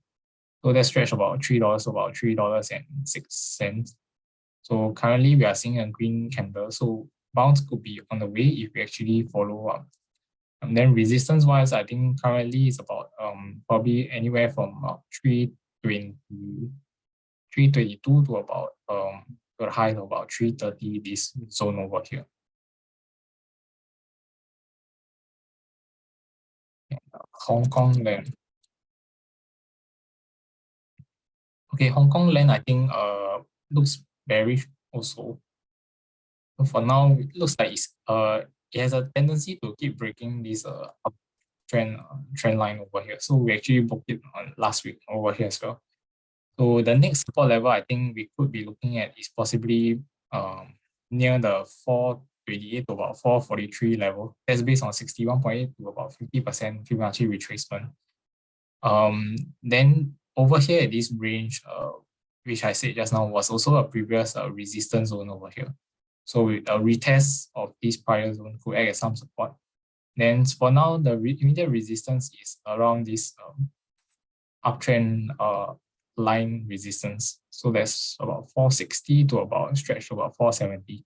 If we take into account this previous swing low that was being broken and turned into resistance over here. Okay, move on to the Jardine CNC. Hey, Jardine CNC, I think looks like it's just trading the range for now, which has been doing so since December. So every time we hit the support zone near 27.40 to about 28.15 over here, we bounce off. Then resistance is coming in around 29.50 to about $30.20. So over here, I will expect the range, this range trading to actually continue over here. But the good thing is that looks like we are seeing some higher lows being formed. So this 27.40, and next time we form the higher low around 28.10 over here. So could be some bullish, underlying bullish momentum inside. If you are able to sustain these higher lows, we could be able to clear this resistance over here over time. Okay, I'll move on to Jardine Matheson. So Jardine Matheson, this one we actually broke below this uptrend channel over here. So for now, resistance will probably be around the 51.20 level, which was this horizontal support over here, as well as a breakdown of this uptrend channel. Immediate support wise, I think we could be looking at maybe $40.70 over here, which is the 50% retracement level. Yeah.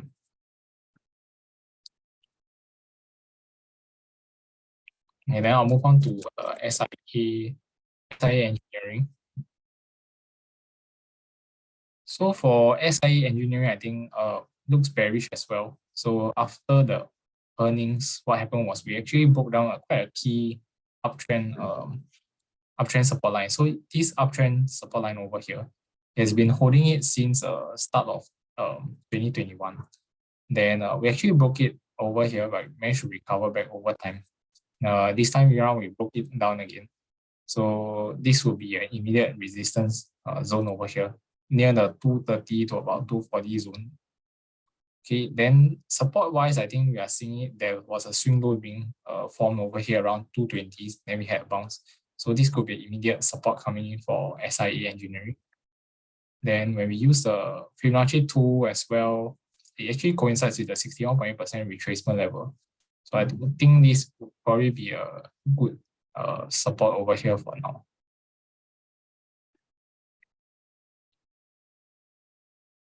The next one I'll cover is Hong Kong. Okay, Hong Kong, I think the bigger picture wise, I think this part over here, which is from about late September to now, it looks like we are in a big range trading area. So the key resistance is at $1.02 over here. Support wise, I think there could be some support coming in around this 93.5 cents level. So it actually looks like price is starting to form some sideways over here, which is similar to this part over here. There could be some support coming in. Then we could be seeing a bounce. If this holds up, then the immediate resistance zone is likely to be around the 97 cents over here. So this was a previous short-term support, and we broke it. We saw selling candles over here with the upper wicks. So that's the immediate resistance zone. Immediate support will be this $93.5 cents level. So I think we could see some sideways trading continue for potential bounce for Hong Kong. Okay, now move on to the Hong Kong counters.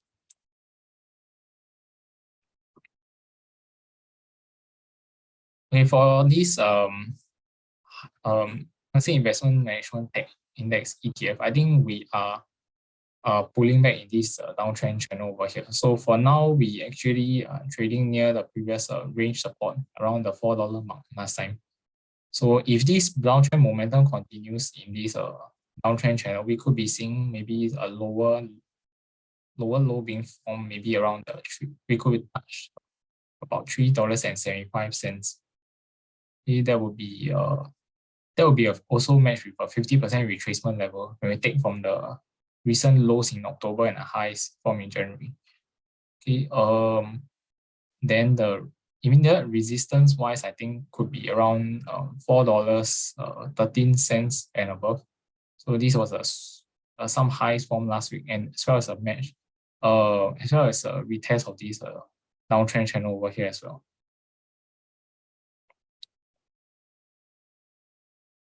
I'll move on to Tencent. Actually, all the Hong Kong related stock actually forming a similar pattern. So we had an uptrend after the China reopening. Then we had a downtrend pullback over here that's taking place. It's just the degree of the pullback that differs from counter to counter. So for now, Tencent, I think one of the more shallow pullback being formed. So we are based on the channel support, we are seeing some support near the 342 level over here.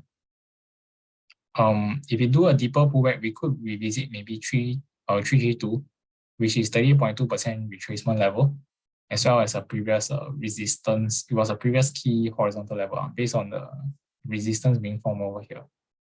So for now, I would expect resistance to be probably at around, if you do a rebound, I think possibly around 362 to about 370s over here. Yeah, so this was the high of last week, and then a previous support over here that was being broken could act as resistance back over here.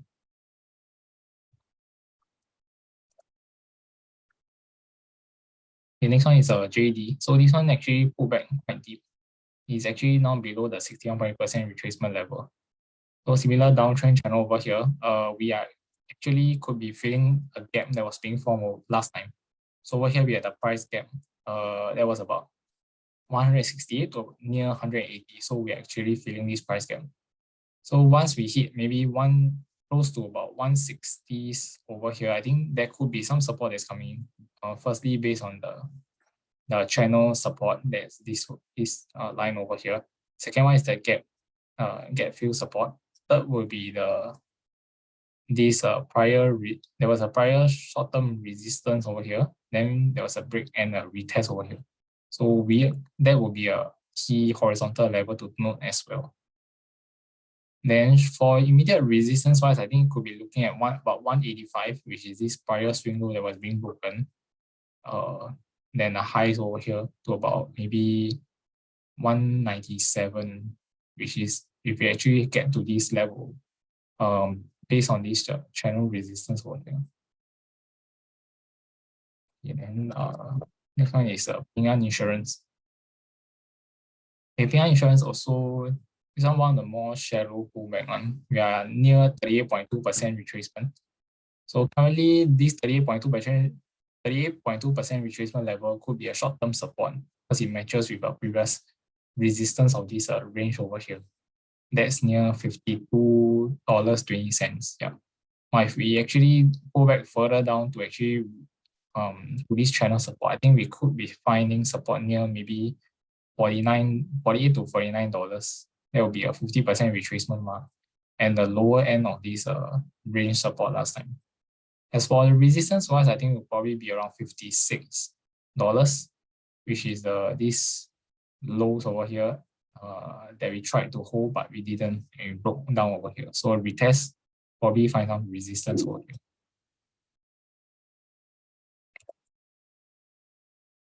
The next one is Yum China. So Yum China, I think this one looks like possible fresh breakdown of an uptrend channel over here. So resistance wise could be this $60.20 level for now.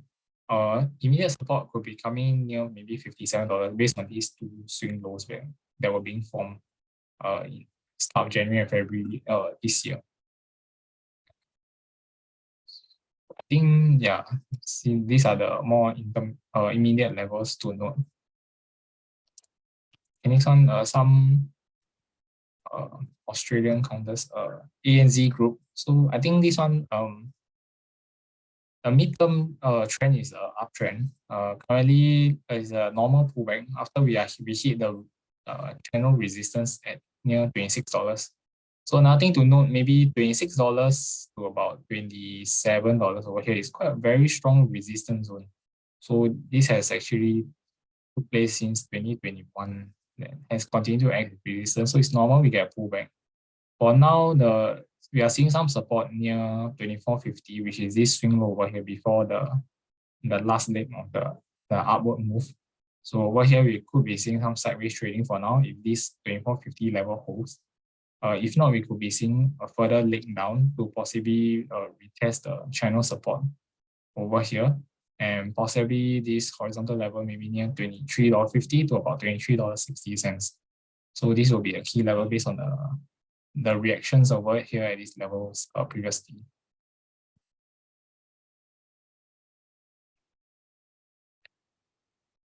The next one is a Flight Centre Travel Group.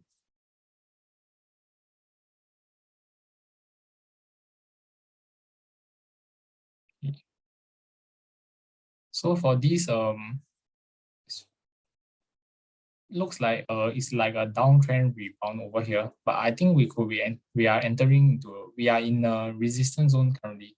So when we take the highs around the 23.30 to the lows around the $13.80-90 level, we are currently at the 50% Fibonacci bounce level.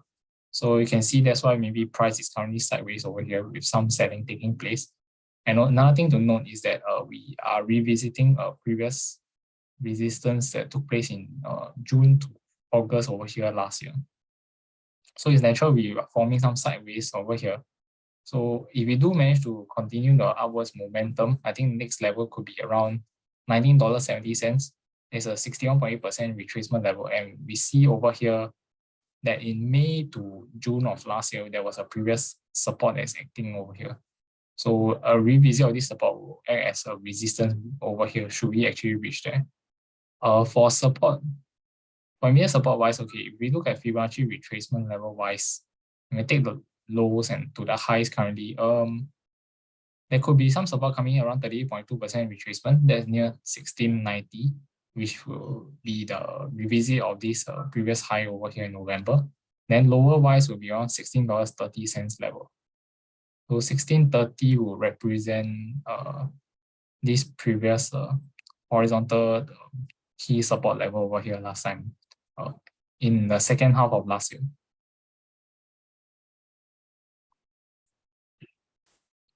Okay, next one, I will think about Moody's Corporation.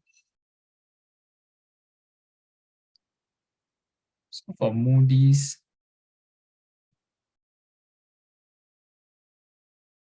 think we are somewhat in a range formation over here.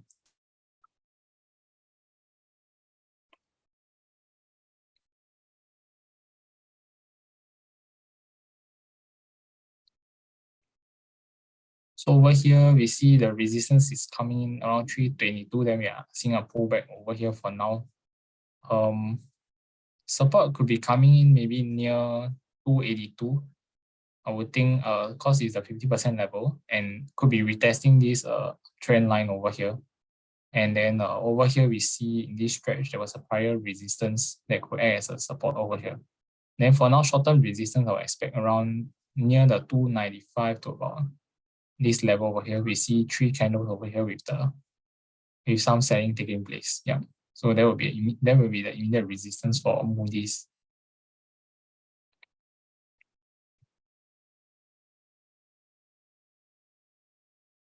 Okay, TA on I would think getting is quite a range. It's just moving in a range over here. So we actually looks like we broke below this uptrend channel over here, but we are just continuing to sideways trade. So the key resistance 102 to 103 over here. Then for now, short-term support is around the 99 cents to about $1 level over here. And the lower end of support is about 97 cents to about 98 cents.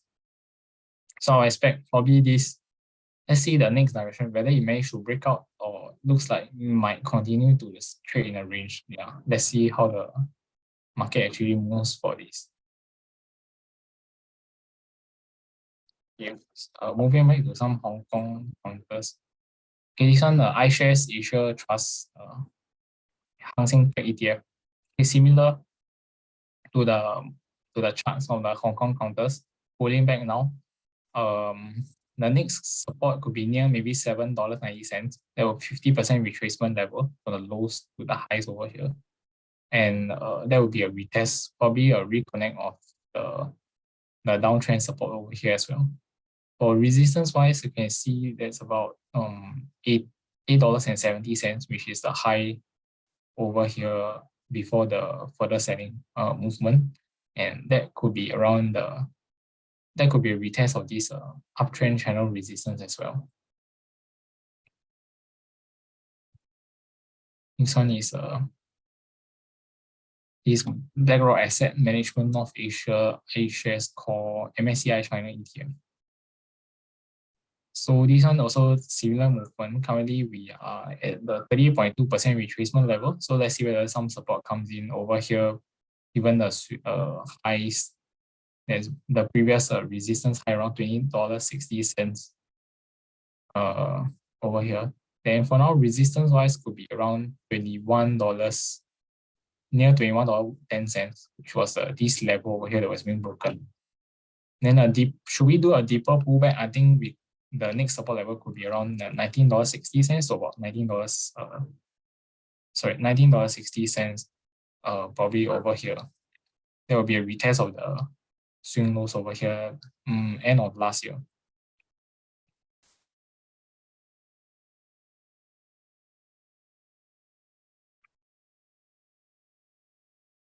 Okay. Next one I'll talk about hourglass. So AGS. So this one we saw a nice contraction, then there was a breakout. So over here, question is what's the target price through TA? I think we actually hit the target price we are using TA. So over here,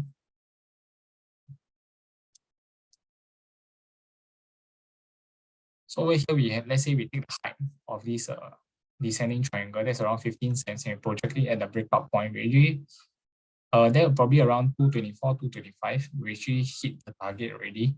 So for now, I think there could be some resistance setting in based on the key horizontal level last time. Over here, you see maybe 227, 228 was a previous support level that was being broken over here in September of last year and was a previous resistance as well. So over here, this will be probably might have some resistance coming in. If we manage to clear this level, I think the next key resistance maybe near 236, 237, which is see over here there's 2 instances of resistance acting on this stock. Yeah.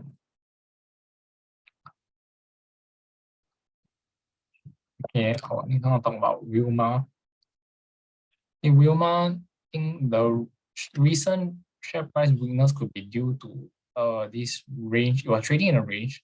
Then we had a breakdown. Then after the result, we tried to actually get back into this range over here, but we actually failed. We see this upper wick over here with the increased volume. Then currently we see them continued downward momentum. So that actually shows rejection of this $4 level. So with that, I would think that the share price will continue to go a bit lower, maybe 3 to about 385, a 50% retracement level, and it was the swing lows over here in November of last year. A deeper pullback could bring us to maybe 375 or 376, which is the opening price of this gap up candle over here. And yeah, so for Wilmar, I think it looks like some downward momentum coming in with the increased heavy volume of selling volume. Then moving on to SGX.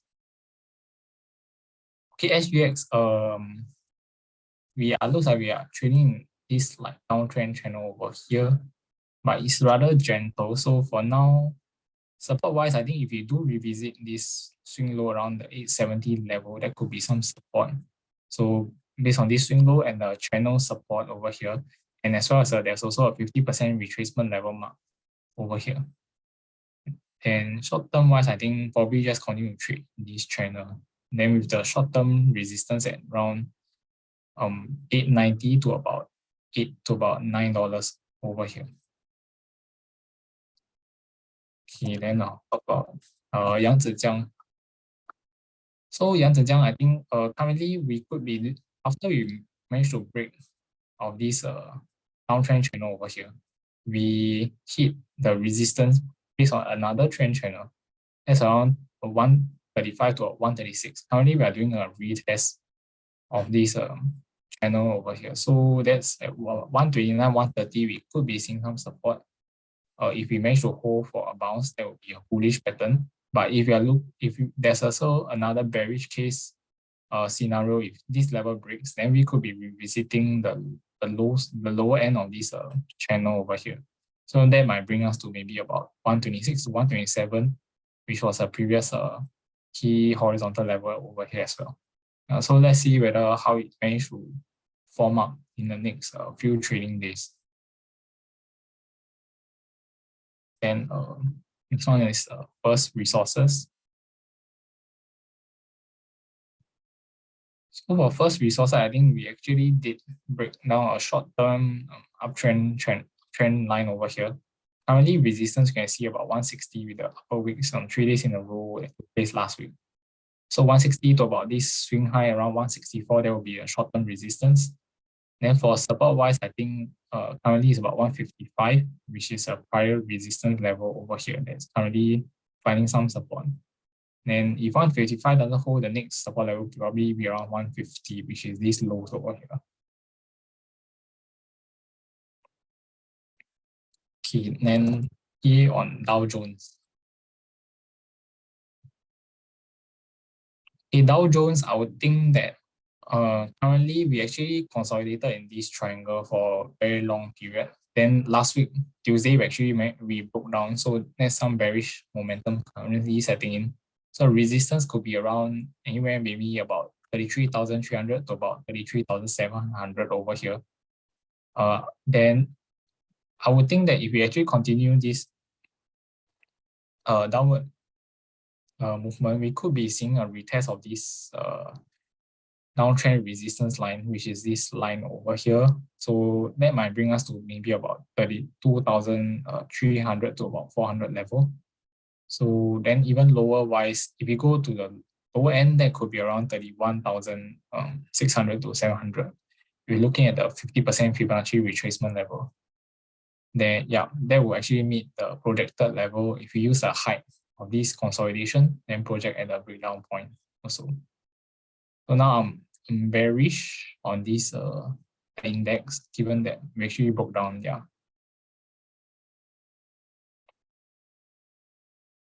Okay, next one is HST.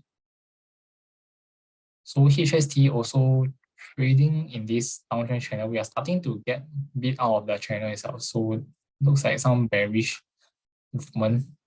First level of support based on the horizontal level last time is around the 65 cents mark. Then another good level of support downwards could be around the 60 cents level. So let's see. And looking at Fibonacci level wise, 63 cents could be some support if it touches there at the 50% retracement mark. And 60 cents mark also match with a 61.8% retracement level over here. And then for resistance wise, I think currently is probably around 69 cents to about 70 cents over here. Okay, then I'll move on to the Singapore tech stocks. Some AEM. So AEM after the results release actually kept down and retested the swing low that was formed in October of last year. So that's around $3.03. Then we see a retest over here. That's also confluent with this downtrend channel support as well. So we could be seeing some support around here should this swing low be able to hold.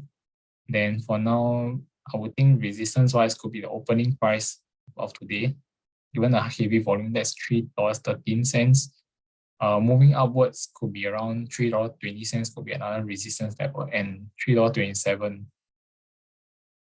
If we break down this support, right, the next stronger support based on the past, let's see. Based on the past data, there was a swing low back over here near 285, 286. Then there was a stronger support level near 277, 278 over here. Okay, then I'll move on to UMS.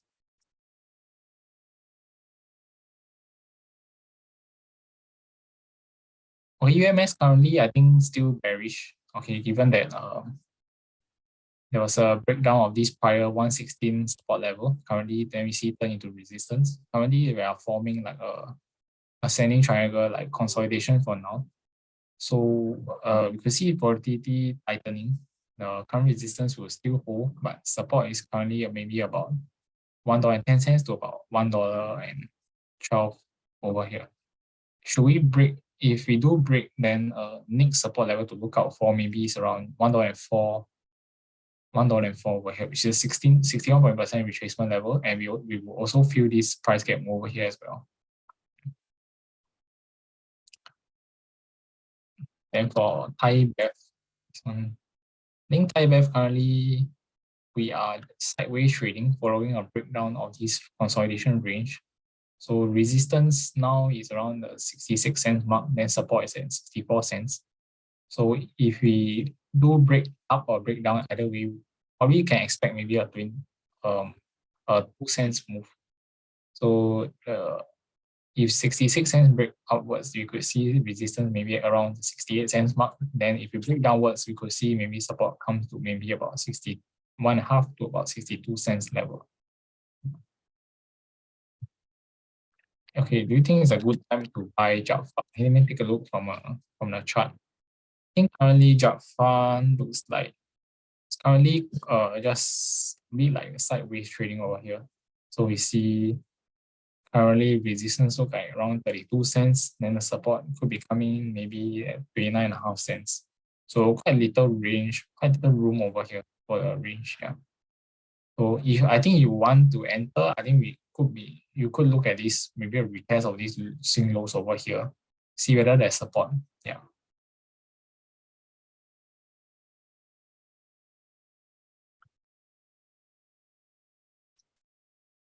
And the current price for Raffles Medical is yet buying. Okay, let me take a look from the TA perspective. I think for now, maybe we can hold out for a while. It's still trading in an uptrend channel, so that's a good thing. But looks like it's in the middle over here. So I think if you do, price actually moves a bit lower to maybe about close to about 1.1 to 144 this zone, which was a prior resistance level, as well as a retest of this uptrend channel support. That could be some support to consider entering into Raffles Medical. Okay, I think that's all from me for the TA portion today, since we are near 1 p.m. I'll pass back my time to my colleagues or any fundamental questions that's possibly left over. Yeah.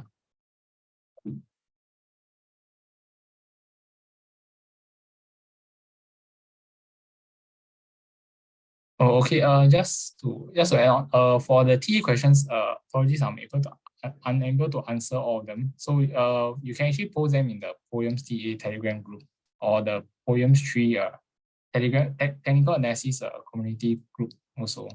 Yeah, and I'll answer them accordingly.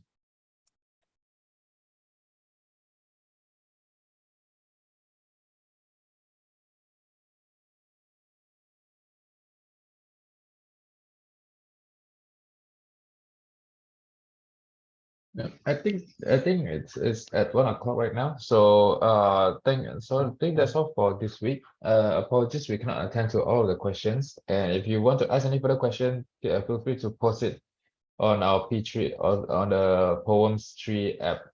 So we thank you once again for joining us this week and hope to see you again next week. And do join us in our webinars in the coming week as well. So thank you and have a nice day ahead.